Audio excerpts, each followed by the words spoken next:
it was pretty brutal. They were heavy-handed with it. Nosebleeds, bad throats. It was pretty tough. If they ask any questions, they're being called that they're COVID deniers, COVID idiots, anti-vaxxers, conspiracists. It escalates from there, to the point that obviously you lose your job or you're sacked.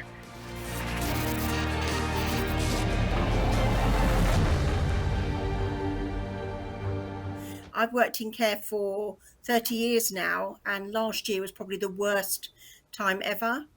I witnessed, residents being held down by carers so they could do the PCR tests on them. And we were told this was in the best interest of the residents. Now, I physically couldn't do that. There was no way I could do that. I questioned it. I wondered why they would have to have it done. My manager said it's necessary. It needs to be done. We need to keep the virus out of the home. So we all had the PCR test 3 times a week. It was pretty brutal. They were heavy-handed with it. Nosebleeds, bad throats. It was pretty tough. When the vaccine did hit the home, the residents were coerced, and the staff, to have it done by the management team. In the normal course of business, 80% of the removals we would get come from a hospital, 10% are residential addresses, and 10% are hospices or care homes. It was care home, care home, care home, care home, care home, care home, care home. One after, in fact, I didn't get a full night's sleep for that 2-week period because I was called out every night. So the pattern is clear. And if that correlates with a pattern of a vast increase in the procurement of midazolam, then it's pretty obvious. The shielding regulations were really, really intense, I felt. It was tantamount to abuse. I thought the isolation was just so complete. They were completely deprived of visitors, friends. They weren't allowed to leave their rooms. And obviously, in terms of the staff, we would go in full PPE and not have time to engage with them. So they were in complete isolation. So the experience is varied depending on what clinical environment they're working on. But I've kind of categorized it. So there's a heavy importance placed on audits rather than patient experience and quality of life. There's the coercion, the bullying, so the working experience that people are having right now, where if they ask any questions, they're being called that they're COVID deniers, COVID idiots, anti-vaxxers, conspiracists, conspiracy theorists.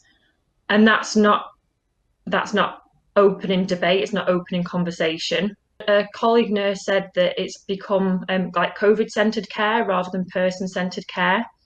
And I don't know when, I say we, but I don't know when nurses, healthcare workers started to self-censor, but there seems to be a culture of silence now, where if you do start to ask questions, that you become the problem, and people try to put you in a box, silence you, keep you down, rather than actually acknowledging those points and helping you with answers. Or if people don't know the answers, just saying, do you know what? I don't know. I'd not actually thought about that. Yeah, let's explore this together. It just seems to be no, be quiet. It started off with small little digs, like via the carers, other team leaders, small little digs that you were causing trouble. And then obviously it escalates from there, to the point that obviously you lose your job or you're sacked. Softer terms were used, we're trying to give them a dignified death. Obviously, they can't eat because they're so sleepy, or obviously they're not awake anymore. And then over the last couple of years, I've noticed that anticipatory meds is what we call them, were coming back from hospital 3-4 months before they were needed. So they were already in place far before the person was even on end of life care. So these are temp staff that come in to a care home where people are on different medications, which you have to get right, obviously, and they don't know. I mean, it sounds like a recipe for disaster. Does that happen? People get the wrong meds? Yeah, we've had people have the wrong. I've come on shifts when we've had full agency on night shifts, and residents have been in wrong beds. I mean, that's how. I mean, can you imagine knowing that your mum was placed into the wrong room?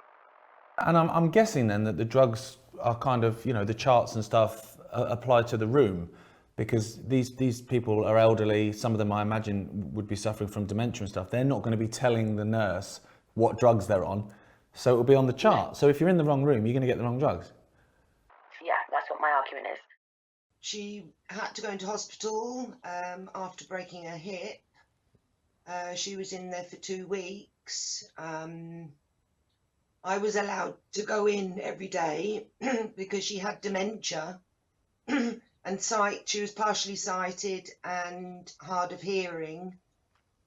So they allowed me to go in, but every time I went in, I noticed that she happened to be very, very thirsty and dehydrated. And with dementia patients, they need encouraging because they don't always remember to drink and eat on their own. They arranged for her to be taken to a home. Now, I had been caring for her at home before then, and I asked if I could come and see her, and they said no. And I asked if I could bring her home back into my care, and they said no, that wasn't possible, that she would have to go to a care home at least for 10 days until she had another COVID test. So every day I would phone her up, and I was able to speak to her. And I felt she was just slipping away. And I got a phone call from an admin person telling me that the ambulance service were there and were resuscitating them, and that they'd been there for a quarter of an hour, been resuscitating, and did I want them to carry on? Which I thought was the most peculiar question to ask me, rather than the medical staff, using their own their own profession really to decide that.